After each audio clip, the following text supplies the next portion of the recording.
नमस्कार साथियों, मैं सौरभ सोनी सार स्टूडेंट एकेडमी के ऑफिशियल यूट्यूब चैनल पर आप सभी का स्वागत करता हूं। जैसे कि पिछली क्लास में अपन ने उत्तर वैदिक काल और ऋग वैदिक काल के बारे में चर्चा करी थी और ये अंतिम टॉपिक है अपना। अब यहाँ पे अपने को पढ़ना क्या है कि अपने लास्ट क्लास में शायद सामाजिक स्थिति के बारे में चर्चा की थी, उत्तर वैदिक काल और ऋग वैदिक काल के बारे में। अब यहाँ पे सिर्फ अपने को अन्य जानकारियां और एकत्रित करनी है जो उत्तर वैदिक कालीन समाज में स्थापित हुई। अपन ने वैदिक काल को पूरा डीप में पढ़ा है और वैदिक काल के बारे में चर्चा अपन ठीक से कर चुके हैं। वैदिक काल में अपने ऋग्वैदिक काल हो या उत्तर वैदिक काल हो, राजनीतिक स्थिति के बारे में जानकारी एकत्रित करी।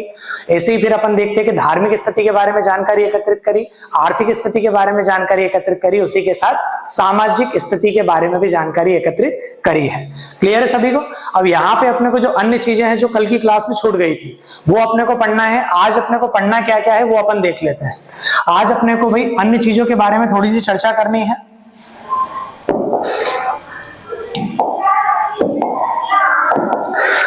तो यहाँ पे अपने को आज अन्य चीजों के बारे में देखना है। अन्य चीजों के बारे के पश्चात आज अपने को भाई वैदिक साहित्य के बारे में जानकारी एकत्रित करनी है। और जो ये भाई लास्ट क्लास है इसके बारे में, वैदिक काल के बारे में। अब वैदिक साहित्य में अपने को पढ़ना क्या क्या है, एक तो अपने को देखना है भाई वेदों के बारे में चर्चा करनी है। किसके बारे में चर्चा करनी है भाई? वेदों के बारे में। तो यहाँ पे अपने को 4 वेदों की चीजें बारे में पढ़ना है पूरा।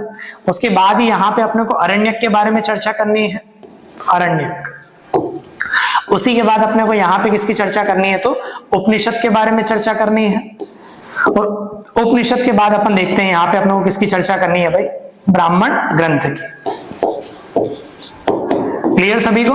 तो आज मुख्यतः अपने को ये चीजें पढ़नी है और अन्य चीजों के बारे में जो भी जानकारी एकत्रित करनी है कि उत्तर वैदिक कालीन समाज में क्या क्या स्थापित हुआ उसके बारे में चीजों को अपन देखने का प्रयास करते हैं। क्लियर? चलो इसको अपन वापस से लिखवा देंगे, लेकिन जो अपनी कल की चीजें बच गई है उसको अपन डिटेल में पढ़ लेते हैं पूरा।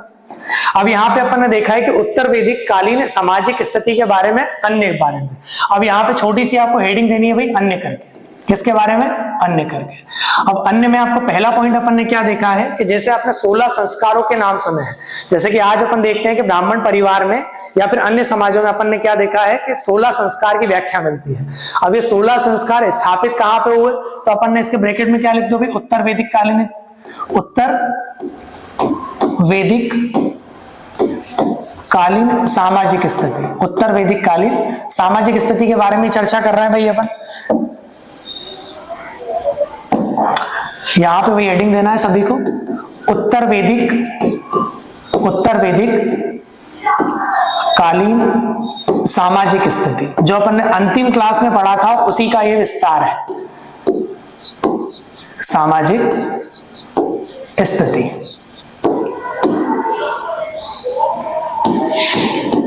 अब यहाँ पे अपने को पहले बिंदु के बारे में क्या चर्चा करनी है? पहले तो भाई आपको अन्य के बारे में लिखना है यहाँ पे, क्योंकि अपन ने क्या देखा है कि सबसे पहले अपन ने क्या देखा था? अपन ने यहाँ पे देखा है कि भाई समाज में वर्ण व्यवस्था, स्त्रियों की दशा, दास वगैरह सारी की सारी चीजें अपन ने पढ़ ली है। तो पहला बिंदु यहाँ पे भाई नोट करना कि 16 संस्कार इसी काल में स्थापित हुए, इसी काल में स्थापित हुए। अब ये 16 संस्कार क्या है? जैसे अपन ने क्या देखा है कि जो मानव जीवन है, तो मानव जीवन को अपन ने संपूर्णतः कि शिशु का जन्म होने से पहले उसकी मृत्यु तक अपन ने क्या बोला है कि संपूर्ण जीवन को अपन ने 16 संस्कारों में विभाजित करा है। जब भी अपन समाज शास्त्र के विषय में सारी की सारी चीजें आती है, इसमें 16 संस्कार, 16 के क्रम है पूरे के पूरे। तो अपन ने क्या बोला है कि शिशु के जन्म से लेके, तो अपन ने क्या बोला है कि उसकी मृत्यु तक अपन ने उसको 16 संस्कारों में विभाजित कर रखा है। तो 16 संस्कार किस काल में स्थापित हुए? तो अपन ने क्या बोला है कि उत्तर वैदिक कालीन सामाजिक स्थिति के बारे में उत्तर वैदिक काल में ये स्थापित हुए। इसमें ऐसा मानना है कि 16 संस्कारों को स्थापित क्यों किया? तो अपन ने क्या बोला है कि जो मानव का जीवन है, इनने क्या बोला है कि जो भी शिशु या व्यक्ति पैदा होता है वो जन्म से कैसा रहता है भाई? अशुद्ध। और उसको 16 संस्कारों के माध्यम से क्या किया जाता है? तो शुद्ध किया जाता है। तो इसके ब्रैकेट में आप क्या लिख सकते हो कि मानव प्रारंभ में अशुद्ध होता है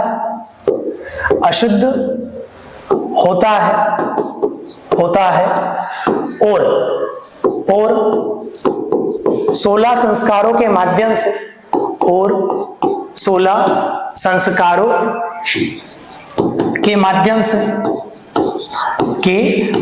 से उसे शुद्ध किया जाता है, उसे शुद्ध किया जाता है।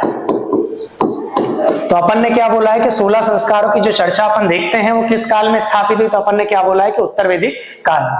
अगले बिंदु की चर्चा करते हैं। जैसे अपन ने क्या बोला है कि यहीं पे आश्रम व्यवस्था स्थापित हुई। कौन सी व्यवस्था भाई? आश्रम व्यवस्था। अब ये आश्रम व्यवस्था में क्या है, तो अपन ने क्या बोला है कि उत्तर वैदिक कालीन समाज में अपन ने क्या देखा है कि व्यक्ति की न्यूनतम आयु कितने वर्ष मानी है भाई? 100 वर्ष। कितने वर्ष मानी गई है? 100 वर्ष। जैसे वर्तमान समाज में अपन ने क्या बोला है कि मानव की आयु को अपन देखते हैं भाई 60 साल 70 साल, ये सारी की सारी चीजें हैं। लेकिन अपन ने क्या बोला है कि प्रारंभ में मानव की आयु कितने वर्ष मानी गई है भाई? 100 वर्ष मानी गई है। तो अपन ने क्या बोला है कि आश्रम व्यवस्था में क्या है कि 100 वर्ष मानव की आयु मानी गई है, और उसको अपन ने 25 साल में विभाजित कर दिया। जैसे पहले अपन ने क्या बोला है, तो पहले अपन ने क्या बोला है कि ब्रह्मचर्य आश्रम 0 से 25 वर्ष। उसके बाद गृहस्थ आश्रम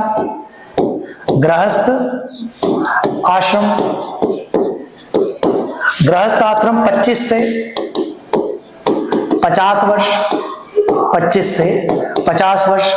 उसके बाद वनप्रस्थ आश्रम,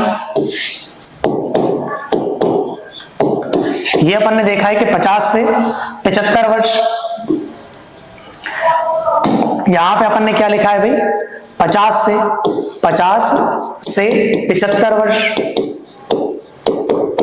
उसी प्रकार अपन ने क्या देखा है कि संन्यास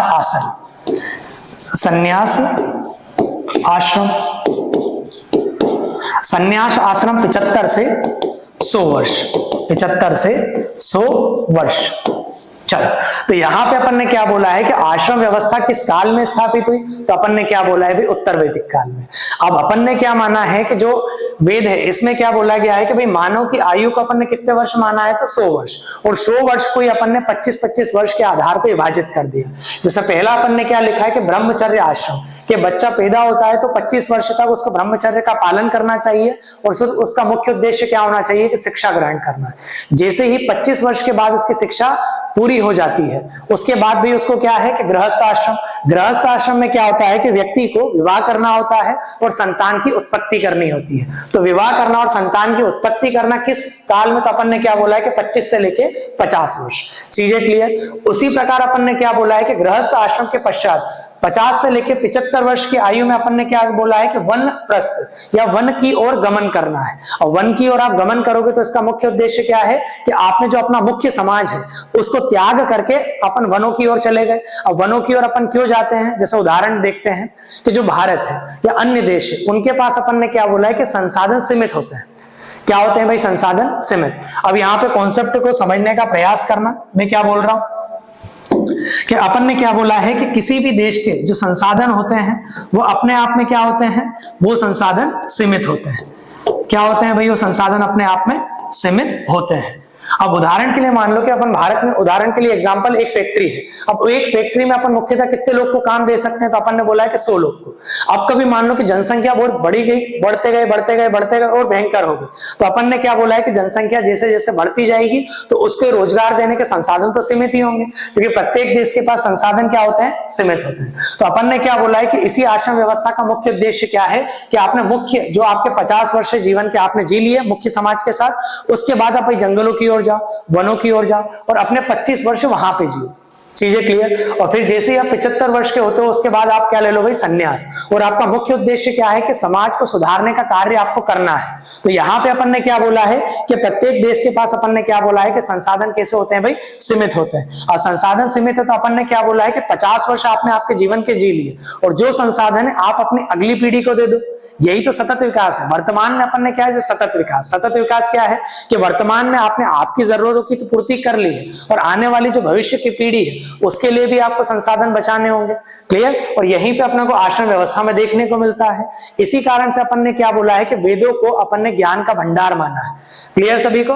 तो यहाँ पे अपन ने क्या बोला है कि आश्रम व्यवस्था भी किस काल में स्थापित हुई, तो अपन ने क्या बोला है कि उत्तर वैदिक कालीन समाज या उत्तर वैदिक काल में यहाँ पे स्थापित हुआ।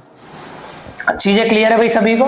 तो यहाँ पे अपन ने क्या बोला है कि यहाँ पे मैं 1 2 3 लिख देता हूं, 1 2 3 और ये अपना 4।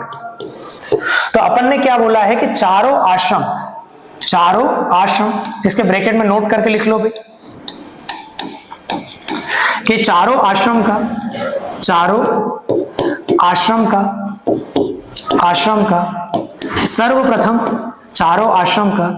सर्वप्रथम उल्लेख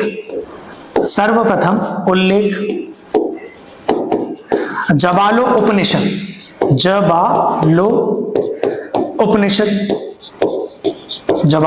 उपनिषद में देखने को मिलता है।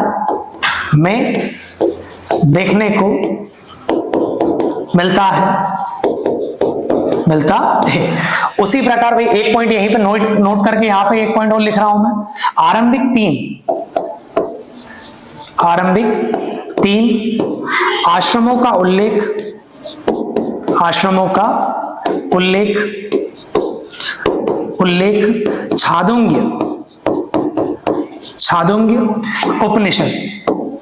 छांदोग्य उपनिषद में देखने को मिलता है।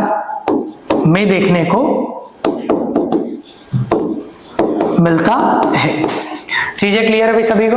तो यहाँ पे अपन ने क्या जाना है कि जो 16 संस्कार की बातचीत अपन करते हैं, तो 16 संस्कार किस काल में स्थापित हुए? तो उत्तर वैदिक काल में।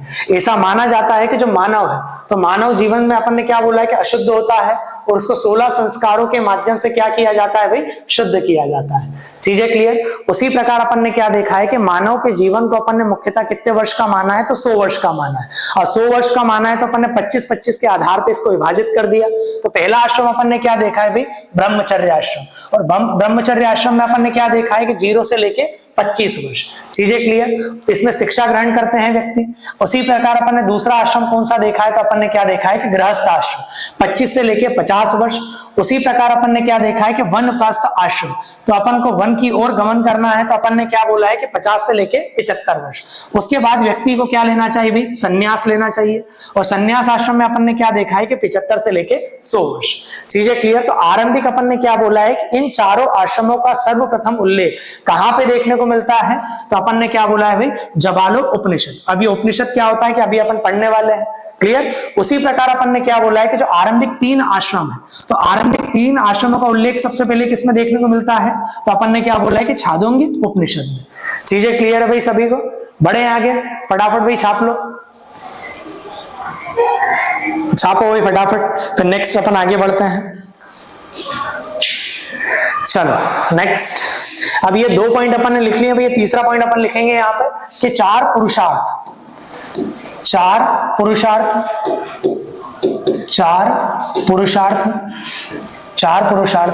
इसी काल में स्थापित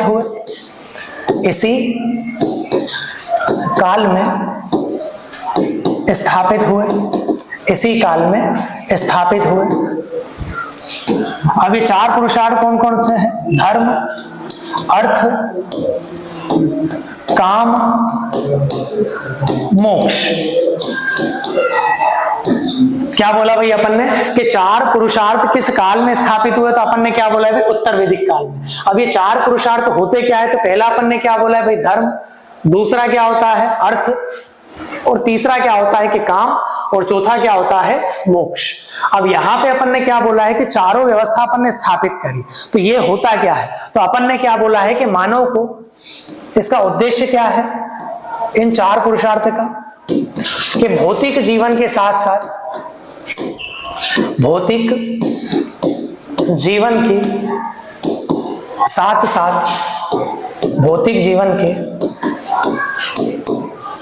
साथ आध्यात्मिक जीवन को व्यतीत करना,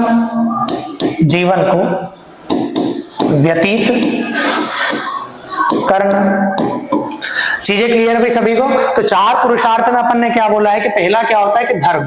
अपन ने क्या बोला है कि व्यक्ति को अपना जीवन किस माध्यम से जीना चाहिए, तो अपन ने क्या बोला है धर्म के माध्यम से। अब ये अर्थ का अर्थ क्या होता है, अर्थ का अर्थ क्या होता है, तो अर्थ में अपन ने क्या बोला है कि भाई संपत्ति का अर्जन करना या संपत्ति को बसाना। क्लियर? और ये काम में अपन ने क्या बोला है कि काम में अपन ने क्या बोला है कि वासना पूर्ति। क्लियर? तो यहाँ पे काम का अर्थ क्या हो गया, वासना पूर्ति। उसी प्रकार अपन ने क्या बोला है कि मोक्ष, कि अपन ने क्या बोला है कि जीवन के संपूर्ण उद्देश्य पूर्ण हो गए तो अपने को व्यक्ति को क्या मिल जाएगा भाई, मोक्ष प्राप्ति हो जाएगी।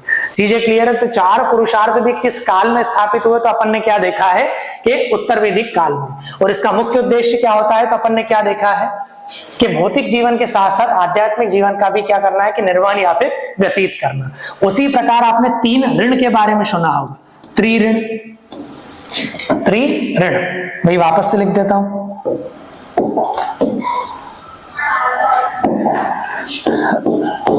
त्रिऋण। अब ये त्रिऋण क्या होते हैं, त्रिऋण भी इसी काल में स्थापित, त्रिऋण भी इसी काल में स्थापित। अब ये 3 ऋण कौन कौन से हैं, तो अपन ने क्या बोला है कि देव ऋण, देव ऋण। उसके बाद अपन देखते हैं पितृ ऋण। क्लियर? तो यहां पे त्रिऋण में अपन ने क्या बोला है कि मानव के द्वारा 3 ऋणों की व्याख्या की गई है। तो 3 ऋण कौन कौन से हो गए, तो भाई अपन ने क्या बोला कि देव ऋण, पितृ ऋण। तो यहाँ पे अपन ने सारी की सारी चीजें लिखी है भाई, छापते चलो फटाफट। तो यहाँ पे अपन ने क्या देखा है कि पहली चीज में क्या देखा है कि उत्तर वैदिक कालीन सामाजिक स्थिति में पहला पॉइंट क्या याद रखोगे, क्वेश्चन आएगा कि यहाँ पे अपन ने क्या बोला है कि यहाँ पे 16 संस्कार किस काल में स्थापित हुए, तो कौन से काल में हुए, उत्तर वैदिक काल में। उसी प्रकार अपन ने क्या बोला है कि आश्रम व्यवस्था किस काल में स्थापित हुई, तो अपन ने क्या बोला है कि उत्तर वैदिक काल में। क्लियर? उसी प्रकार अपन ने क्या बोला है कि इनका सर्वप्रथम उल्लेख कहां पे देखने को मिलता है, तो अपन ने क्या बोला है भाई, जाबोली उपनिषद में। उसी प्रकार आरंभिक 3 उपनिषद का उल्लेख किसमें मिलता है, तो अपन ने क्या बोला है कि छांदोग्य उपनिषद में। उसी प्रकार 4 पुरुषार्थ की व्याख्या कहां पे देखने को मिलती है, तो अपन ने क्या बोला है कि उत्तर वैदिक काल में धर्म, अर्थ, काम और मोक्ष, जिसका उद्देश्य क्या है कि भौतिक जीवन के साथ साथ आध्यात्मिक जीवन को भी व्यतीत करना है। क्लियर है सभी को भी? तो यहाँ पे अपन ने त्रिऋण की व्याख्या, त्रिऋण भी कहां पे स्थापित हुए, तो अपन ने क्या बोल दिया भाई कि इसी काल में स्थापित हुए, देव ऋण, पितृ ऋण, और उसके बाद अंतिम रूप से अपन ने क्या बोला है कि ब्राह्मण ऋण, ब्राह्मण ऋण। क्लियर भाई? चलो भाई छापते चलो इसको फटाफट। चलो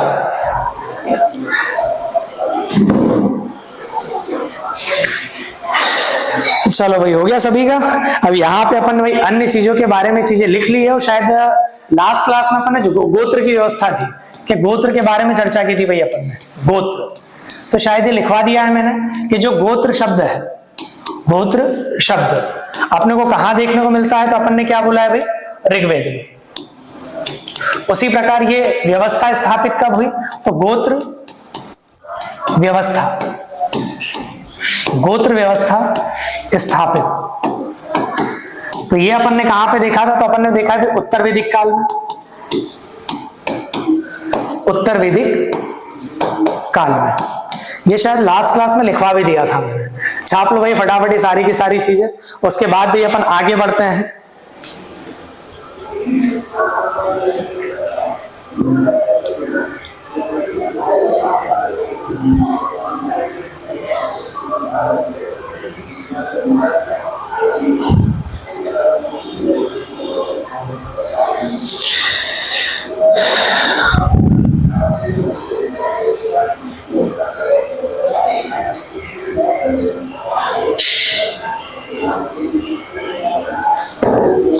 चलो भाई हो गया सभी का, बढ़े आगे।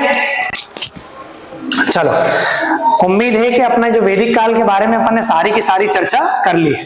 अब अपने को पढ़ना क्या है भाई, वैदिक साहित्य। क्या पढ़ना है भाई, वैदिक साहित्य। और ये वैदिक साहित्य होते क्या क्या है, तो अपन ने क्या लिखा है भाई, पहले वेद, क्या लिखा है यहाँ पे भाई, अपन ने वेद पढ़ना है। उसी प्रकार अपन ने क्या बोला है, ब्राह्मण ग्रंथ, ब्राह्मण ग्रंथ। उसी प्रकार यहां पे मैं लिख देता हूं भाई, अपन यहाँ पे ब्राह्मण ग्रंथ हो गया। उसके बाद अपन देखते हैं, उसके बाद यहाँ पे उपनिषद। उपनिषद और ला अपन ने लिखा क्या था यहाँ पे लास्ट में, चलो ये हो गया है।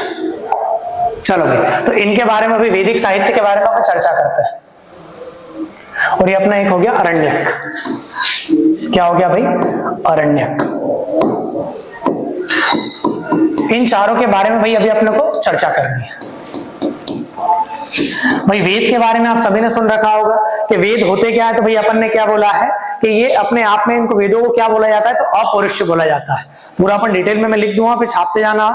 4 वेदों के बारे में भाई आपने सुन रखा होगा, जैसे ऋग्वेद हो गया, यजुर्वेद हो गया, उसके बाद सामवेद हो गया और अथर्ववेद हो गया।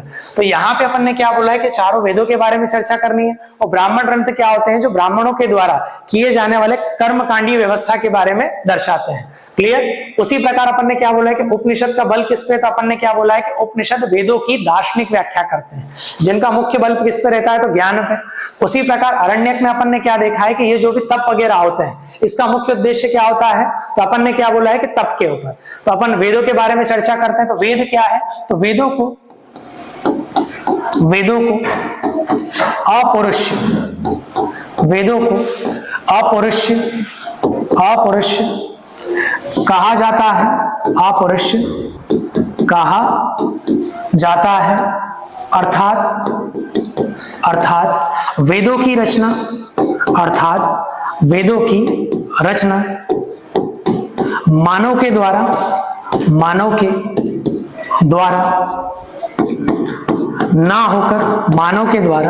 ना होकर ईश्वर के द्वारा की गई है। ईश्वर के द्वारा की गई है। ईश्वर के द्वारा की गई है। तो अपन ने क्या बोला है कि वेदों को क्या कहा जाता है? तो अपन ने क्या बोला है कि अपौरुष, अर्थात क्या है कि जो वेदों की रचना है। तो अपन ने क्या बोला है कि वेदों की रचना मानव के द्वारा ना होकर किसके द्वारा की गई है भाई? ईश्वर के ऊपर। इसी कारण से अपन ने क्या बोला है कि उसको अपौरुष। उसी प्रकार अपन ने क्या बोला है कि वेदों को श्रुति साहित्य भी कहा जाता है। वेदों को श्रुति साहित्य, वेदों को श्रुति साहित्य भी कहा जाता है,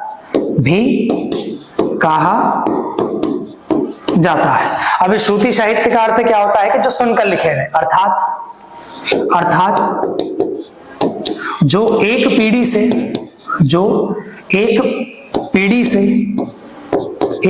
से दूसरी पीढ़ी, एक पीढ़ी से दूसरी पीढ़ी सुनकर हस्तांतरित किए गए, हस्तांतरित किए गए। अब यहाँ पे भाई वेद कितने प्रकार के हैं? तो अपन ने क्या बोला है कि भैया आपका पहला पॉइंट क्या बन गया कि वेदों को अपन ने क्या बोला है कि अपौरुष कहा जाता है। अर्थात इनकी रचना, जो वेदों की रचना है, कि मानव के द्वारा ना होकर किसके द्वारा की गई है? तो ईश्वर के द्वारा। उसी प्रकार अपन ने क्या बोला है कि वेदों को श्रुति साहित्य भी कहा जाता है। और श्रुति का अर्थ क्या होता है कि जो सुनकर लिखे गए। तो अपन ने क्या बोला है कि एक पीढ़ी के द्वारा वेदों की व्याख्या की गई, किससे? दूसरी पीढ़ी से। फिर दूसरी पीढ़ी ने आगे चल के फिर तीसरी पीढ़ी से व्याख्या करी। तो अपन ने क्या बोला है कि क्रमशः चलते गए। इसी के कारण अपन ने क्या बोला है कि वेदों को क्या कहा जाता है कि श्रुति साहित्य, या फिर जो सुनकर लिखे गए। तो अपन ने यहाँ पे क्या लिखा है भाई? एक पीढ़ी से दूसरी पीढ़ी सुनकर हस्तांतरित किए गए।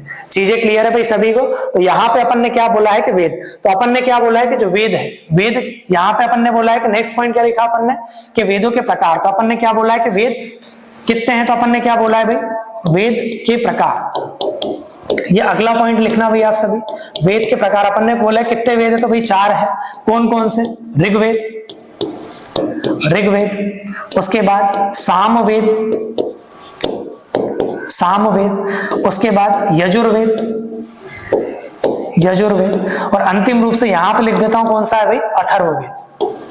अथर्ववेद।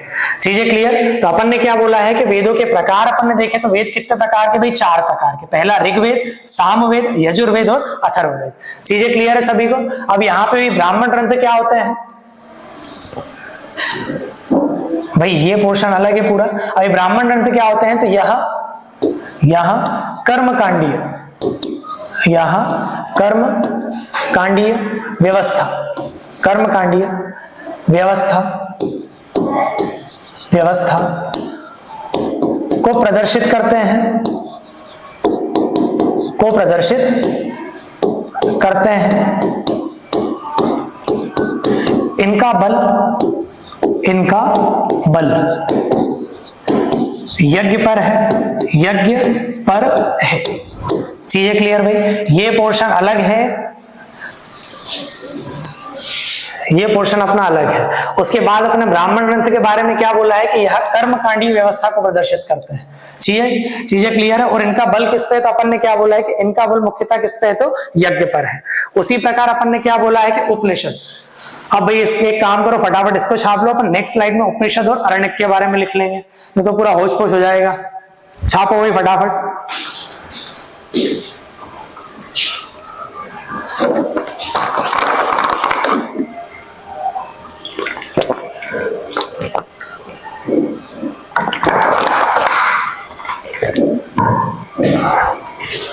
चलो भाई हो गया सभी का।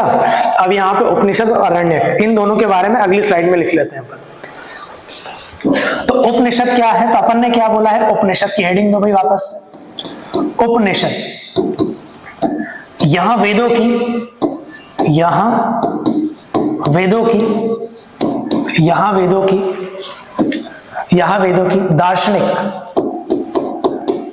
दार्शनिक व्याख्या करते हैं, दार्शनिक व्याख्या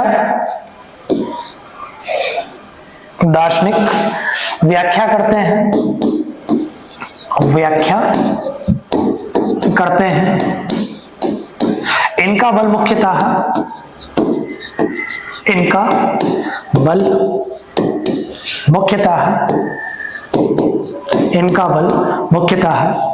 ज्ञान पर है, इनका बल मुख्यतः किस पे है भाई, ज्ञान पर है। चीजें क्लियर? जैसे उदाहरण के लिए अपन ने क्या बोला है कि जब अपन ने वैदिक काल पढ़ रहे थे तो अपन ने क्या बोला है कि जो वेदों की कर्मकांडीय व्यवस्था है, जो कर्मकांड होते हैं, कर्मकांड में अपन ने क्या बोला है कि भाई यज्ञ वगैरह करना। तो अपन ने क्या बोला है कि वैदिक काल में ब्राह्मणों के द्वारा किए जाने वाले कर्मकांड का सबसे पहले विरोध किसमें दर्ज किया गया, तो अपन ने बोला है भाई उपनिषद में। ये अपन लिखवाया भी है और उसमें यह भी बोला है कि जो कर्मकांडीय व्यवस्था है इसकी तुलना टूटी हुई नाव से की गई है। चीजें क्लियर? ये भाई आपको लिखवा चुका हूं मैं। चलो भाई आगे बढ़ते हैं। उसके बाद नेक्स्ट लिखना भाई अरण्यक।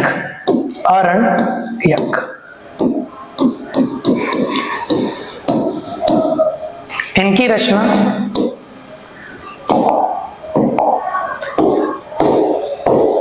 रचना वनों में हुई। इनका बल मुख्यतः तप पर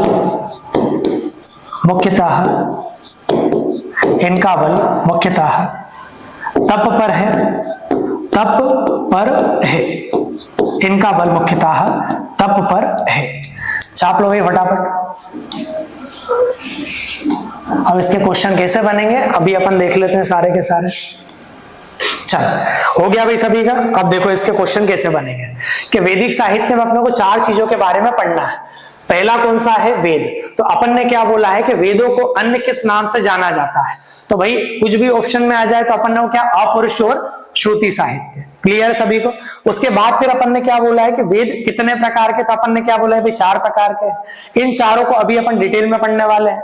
उसी प्रकार अपन ने क्या बोला है कि ब्राह्मण ग्रंथ के बारे में, या ब्राह्मण ग्रंथ क्या है, तो अपन ने क्या बोला है कि ब्राह्मणों के द्वारा लिखे गए या फिर करे गए कर्म कांडों की ये व्यवस्था को प्रदर्शित करते हैं। और इनका बल मुख्यतः किस पे है, यज्ञ पर। तो क्वेश्चन आएगा कि ब्राह्मण ग्रंथ का मुख्यतः बल किस पर स्थापित है, तो अपन ने क्या बोला है कि यज्ञ पर। उसी प्रकार अपन ने क्या बोला है कि उपनिषद का बल मुख्यतः किस पर है? चार ऑप्शन में कुछ भी लिख के दे देगा, तो भाई अपन ने क्या बोला कि किस पे बल है इनका? ज्ञान पर। उसी प्रकार अपन ने क्या बोला है कि अरण्यक का मुख्य बल किस पे? तो अपन ने क्या बोला है? तप पर। हो सकता है कि भाई क्वेश्चन कहीं से भी बन सकते हैं, तो ये सारी की सारी चीजें आपको दिमाग में होनी चाहिए। क्लियर सभी को? चलो भाई बढ़े आगे। अब अपने को पढ़ना क्या है? तो अपने को वेदों के बारे में चर्चा करनी है। किन के बारे में चर्चा करनी है भाई? वेदों के बारे में। तो पहला वेद कौन सा है? तो पहला वेद अपन ने क्या बोला है? ऋग्वेद। क्या है भाई पहला वेद? ऋग्वेद। अब इसके बारे में अपन देखते हैं, ऋग्वेद के बारे में। तो अपन ने क्या बोला है कि ऋग्वेद में क्या उल्लेखित है? तो अपन ने क्या देखा है कि ऋग्वेद में ईश्वर के लिए प्रार्थना, ईश्वर के लिए प्रार्थना को का उल्लेख मिलता है,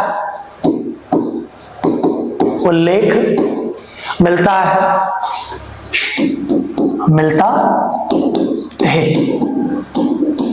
इसकी भाषा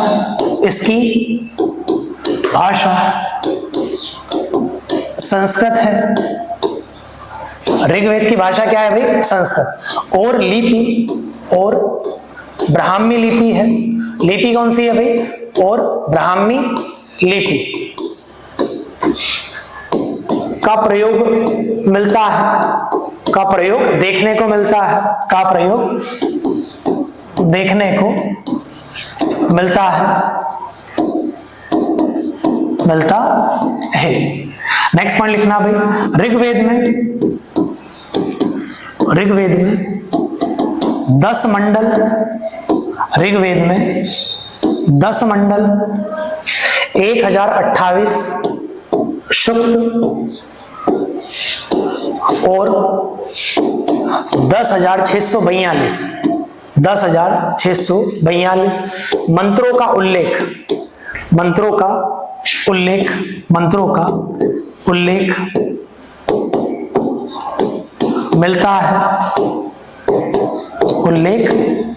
मिलता है। नेक्स्ट पॉइंट लिखना भाई,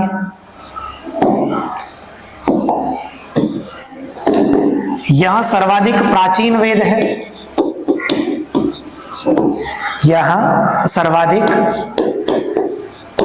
प्राचीन वेद है।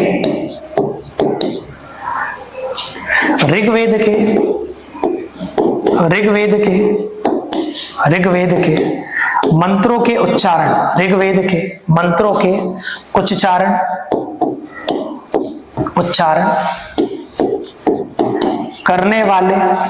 करने वाले पुरोहित को होत कहा जाता है। क्या कहा जाता है भाई? होत कहा जाता है। होत वापस से लिख देता हूं भाई, कंफ्यूज मत होना। को होत कहा जाता है। छापो भाई फटाफट। तो अपन ने क्या बोला है कि चारों वेद में से सबसे प्राचीन वेद कौन सा है? तो अपन ने क्या बोला है कि ऋग्वेद। पहला क्वेश्चन क्या है कि सर्वाधिक प्राचीन वेद कौन सा है? तो भाई ऋग्वेद है। ऋग्वेद की किस भाषा में मिला है? तो अपन ने क्या बोला है कि संस्कृत भाषा। ऋग्वेद में किस लिपि का प्रयोग किया है? तो अपन ने क्या बोला है कि ब्राह्मी लिपि। उसी प्रकार अपन अगला क्वेश्चन आएगा, ऋग्वेद में कितने मंडलों का उल्लेख देखने को मिलता है? तो कितने मंडल भाई? 10 मंडल। उसी प्रकार अपन ने क्या बोला है कि ऋग्वेद में कितने सूक्त मिलते हैं? तो 1028 सूक्त मिलते हैं। कितने मंडल है भाई? 10 मंडल, 1028 सूक्त और 10,642 मंत्रों का उल्लेख मिलता है। यहाँ सर्वाधिक क्या है? प्राचीन वेद है। उसी प्रकार अपन ने क्या बोला है कि ऋग्वेद के मंत्रों के उच्चारण करने वाले पुरोहित को होत कहा जाता है। उसी प्रकार अपन ने देखा है कि ऋग्वेद की भाषा कौन सी है? तो संस्कृत। लिपि कौन सी है? तो ब्राह्मी लिपि। उसी प्रकार अपन देखते हैं कि ऋग्वेद में क्या उल्लेख मिलता है? तो अपन ने क्या बोला है कि ईश्वर के लिए प्रार्थनाओं का उल्लेख मिलता है। चीजें क्लियर है भाई सभी को? छापते चलो फटाफट, लिखो भाई फटाफट इसको, फिर अपन आगे बढ़ते हैं।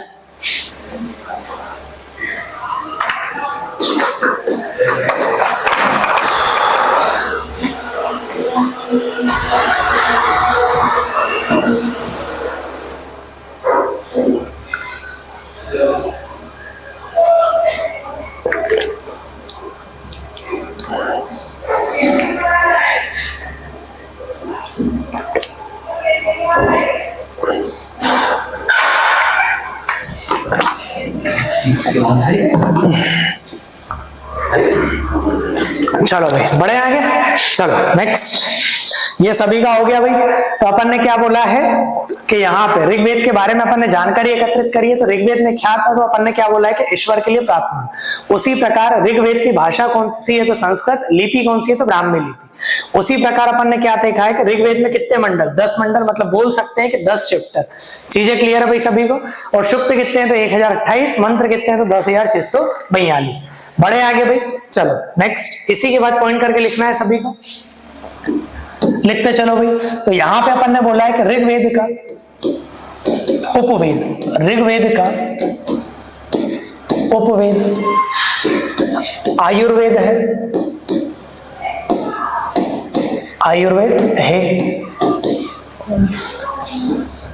और ऋग्वेद का ब्राह्मण ग्रंथ, ऋग्वेद का ब्राह्मण ग्रंथ।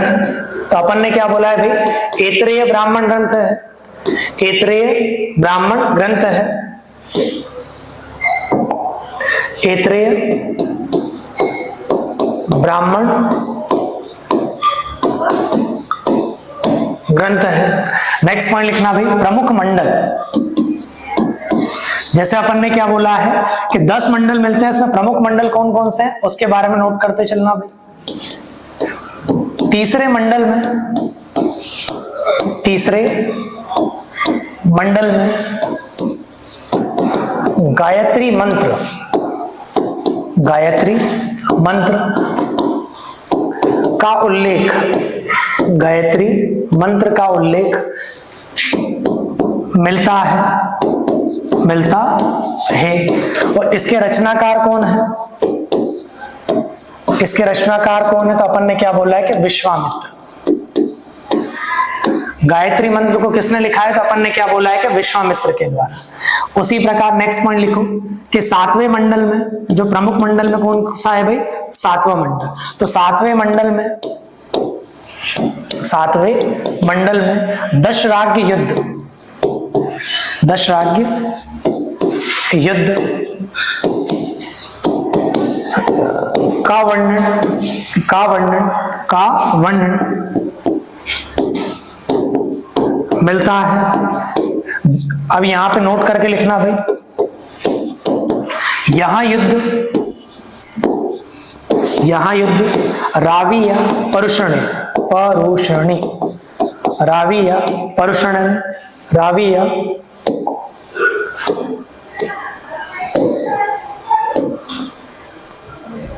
रावी या परुषणी नदी के निकट हुआ, के निकट हुआ, जो कि राजा सुदास, राजा सुदास जो कि कौन सा भाई, भरत कबीले के थे, भरत कबीले के थे राजा सुदास। और 10 कबीलों, 10 कबीलों, जिसमें 5 तो आर्य कबीले थे और 5 अनार्य कबीले थे, के बीच हुआ, के बीच भाई यहां पे लिख रहा हूं साइड में, बीच हुआ, जिसमें, जिसमें राजा सुदास की विजय हुई, की विजय हुई। चलो, तो अपन ने क्या देखा है भाई, ऋग्वेद का उपवेद क्या है, तो अपन ने क्या बोला है कि भाई आयुर्वेद। क्या है इसका उपवेद, तो अपन ने क्या बोला है कि आयुर्वेद। उसी प्रकार अपन ने क्या बोला है कि इसका ब्राह्मण ग्रंथ क्या है, और ब्राह्मण ग्रंथ के बारे में होता क्या है, तो इसकी परिभाषा पहले ही लिख चुके हैं अपन। तो इसका ब्राह्मण ग्रंथ कौन सा है, तो अपन ने क्या बोला है कि ऐत्रेय ब्राह्मण ग्रंथ।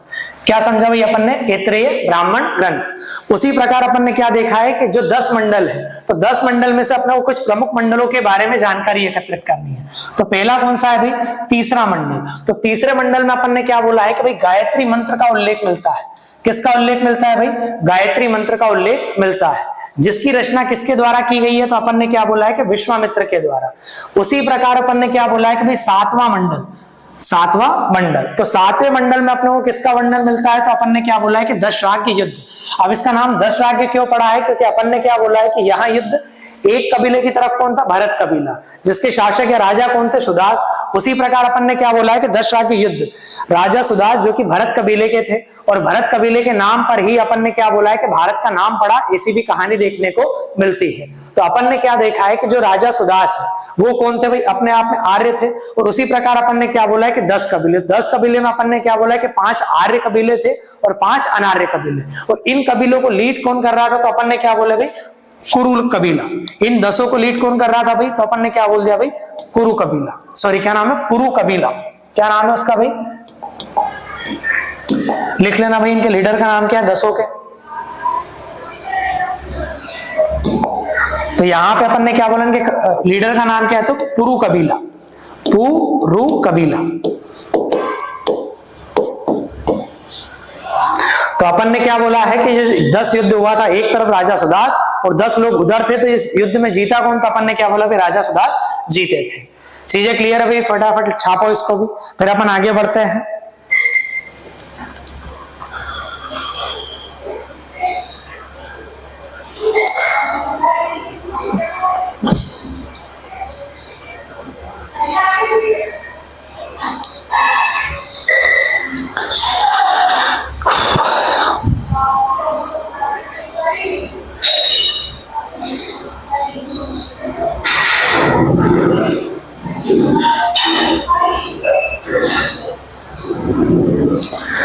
चलो भाई, हो गया सभी का?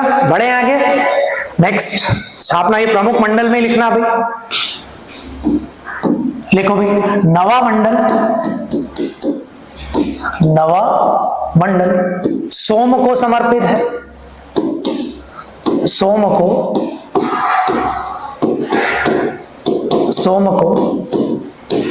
समर्पित है। उसी प्रकार लिखना भाई 10वें मंडल में, 10वें मंडल में, 10वें मंडल के, 10वें मंडल के पुरुषुक्त, पुरुषुक्त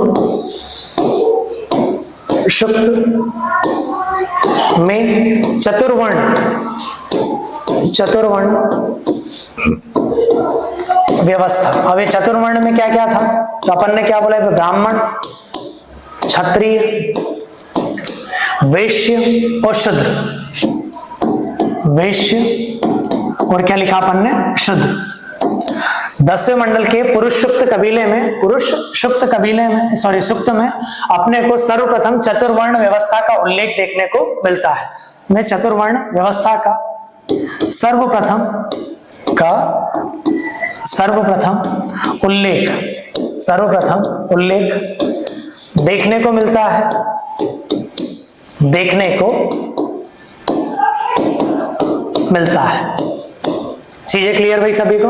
अब ये ऋग्वेद में नोट करके 3-4 पॉइंट और नोट कर लो। यहाँ पे 2 से 7 मंडल सबसे प्राचीन है, सबसे प्राचीन मंडल है, सबसे प्राचीन मंडल है। उसी प्रकार नेक्स्ट लिखना भी पहला, या फिर हिंदी में लिख दें, समझ जाओगे। पहला और 10वां, पहला और 10वां मंडल नवीनतम मंडल है, नवीनतम मंडल है। क्लियर भाई सभी को? छापो फटाफट इसको, फिर आगे बढ़ते हैं अपन।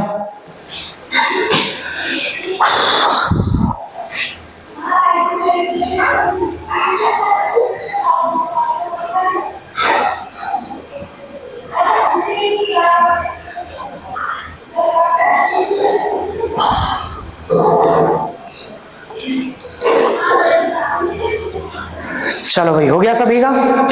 नेक्स्ट लिखना इसी में कि सबसे छोटा मंडल, सबसे छोटा मंडल दूसरा है,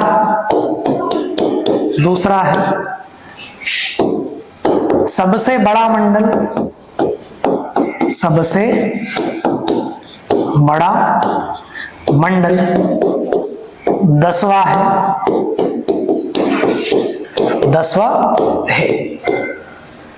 चलो भाई, हो गया सभी का।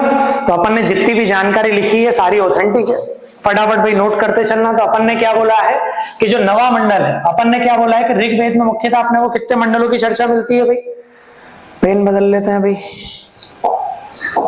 तो अपन ने क्या बोला है कि भाई कितने मंडलों की चर्चा मिलती है, तो अपन ने बोला है कि टोटल 10 मंडल है। और 10 मंडल में से अपन ने क्या देखा है कि ऋग्वेद में इसका उपवेद आयुर्वेद, ऐत्रेय इसका ब्राह्मण ग्रंथ है। और अपन ने प्रमुख मंडलों की जो चर्चा करी है, तो तीसरे मंडल में अपने को किसका उल्लेख देखने को मिलता है भाई, तो तीसरे मंडल में अपन ने क्या देखा है कि गायत्री मंत्र का उल्लेख देखने को मिलता है, जिसके रचनाकार कौन है, तो अपन ने क्या बोला है कि विश्वामित्र।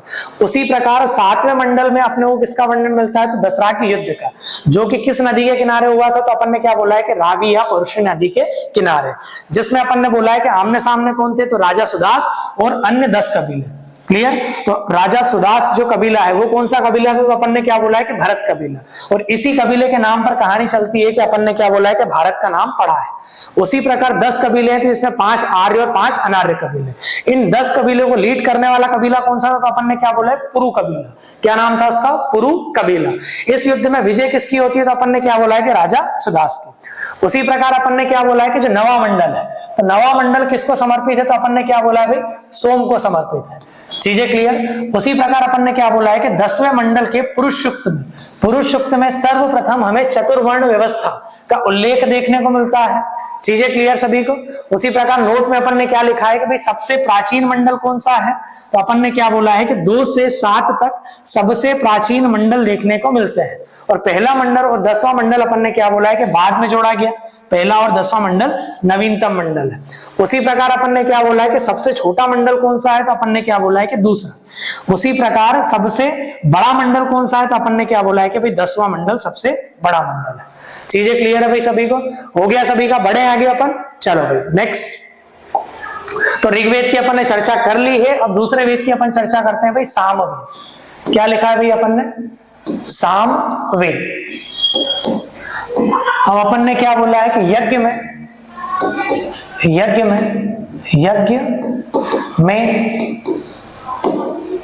किए जाने वाले, यज्ञ में किए जाने वाले मंत्रों का उल्लेख, यज्ञ में किए जाने वाले मंत्रों का उल्लेख मिलता है। नेक्स्ट पॉइंट लिखना भाई, इसके अधिकांश श्लोक ऋग्वेद से लिए गए हैं। इसके अधिकांश श्लोक ऋग्वेद से लिए गए हैं। ऋग्वेद से लिए गए हैं। उसी प्रकार भाई नेक्स्ट पॉइंट लिखना कि जो 7 स्वर, जैसा आपने सारे गामा का सुना होगा, तो अपन ने क्या बोला है कि 7 स्वर की सबसे पहले चर्चा भी कहां मिलती है, तो सामवेद में। तो अपन ने क्या बोला है कि 7 स्वरों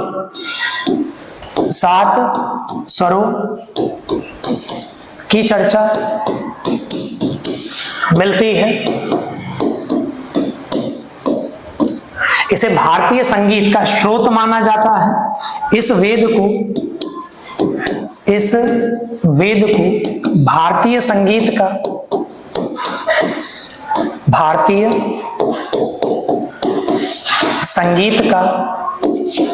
स्रोत माना जाता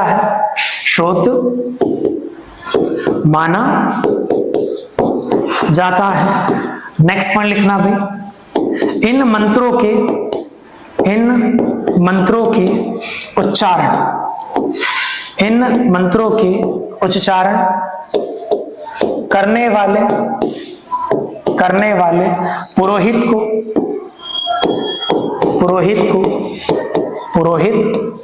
को उद्गाता क्या कहा जाता है भाई, उद्गाता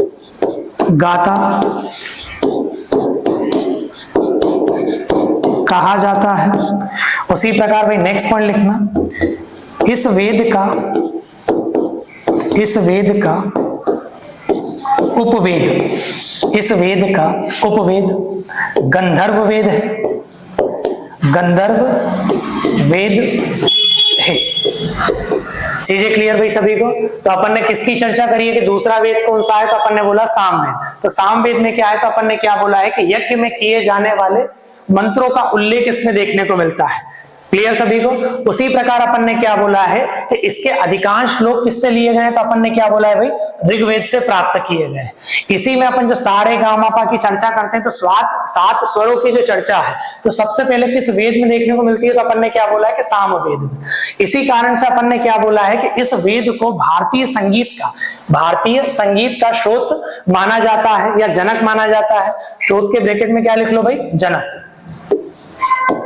जनक माना जाता है। उसी प्रकार अपन ने क्या बोला है कि इन मंत्रों के उच्चारण करने वाले पुरोहित को, इन मंत्रों के उच्चारण करने वाले पुरोहित को क्या कहा जाता है, तो अपन ने क्या बोला है, उद्गाता कहा जाता है। उसी प्रकार इस वेद का उपवेद कौन सा है, तो अपन ने क्या बोला है कि गंधर्व वेद इसका उपवेद है। चीजें क्लियर भाई? फटाफट छापो, फिर अपन आगे बढ़ेंगे।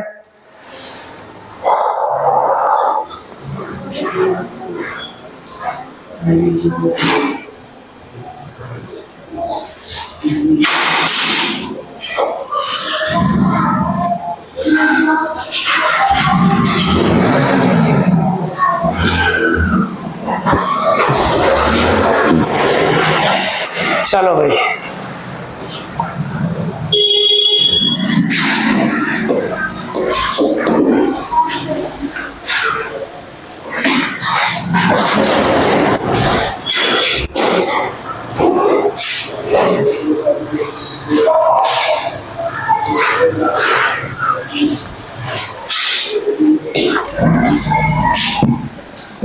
चलो भाई, हो गया सभी का?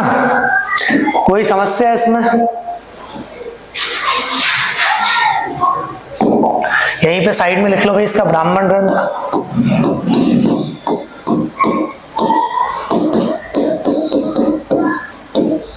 पंचविंश। उसी प्रकार इसका उपनिषद लिख लो भाई। सामवेद का उपनिषद क्या है, तो अपन ने क्या बोला है भाई, छांदोग्य उपनिषद। छांदोग्य उपनिषद।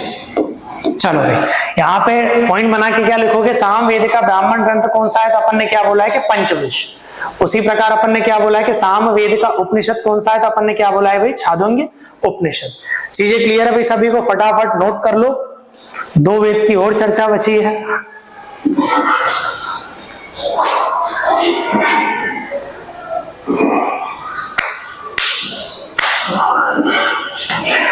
चलो भाई, हो गया सभी का? तो भाई अपन ने आज 2 वेद की चर्चा करी है, एक तो ऋग्वेद हो गया और उसके बाद अपन ने किसकी चर्चा करी है, सामवेद की। अब कल अपन क्या पढ़ने वाले, मैं अभी से आपको बता देता हूं।